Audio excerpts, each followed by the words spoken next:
So what's up mga ka-Port Cup?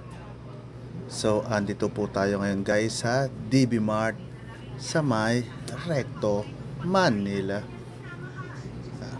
So andito po tayo guys, gawa ng tayo ay bibili ng ating gagamitin para sa ating nalalapit na training sa counter-terrorism, brought to you by Oro Trident Training Services. Ayun guys.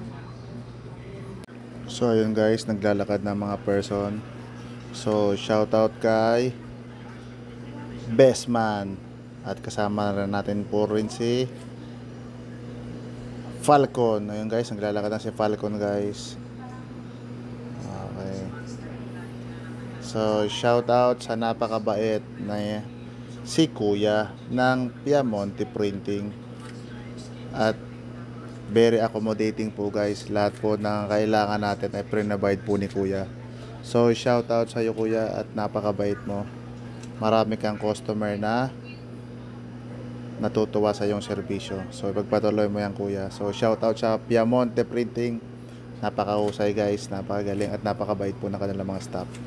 So dito lang po yan sa may DB Mart, sa may tabi ng Isitan Recto. Dito rin po nagpapagawa yung mga police vlogger po natin, saka yung mga tropa po natin sa uniform personnel.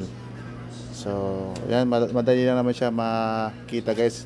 Nasa ground floor lang to guys ng DB Mart. So ayun guys, lahat ng pwede nyong ipagawa guys, gagawin ni Kuya sa lahat ng kanyang makakaya. So ayun, so punta lang po kayo dito guys. Napakabait po ng kanilang mga staff. Sa unahan po may mga kasama po rin na tayong mga tropa from the Philippine Coast Guard. Nagpapagawa rin po sila doon sa kabilang stall guys.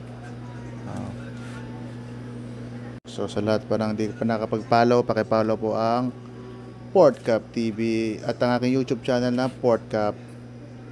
So maraming salamat po sa inyong lahat guys, and God bless po.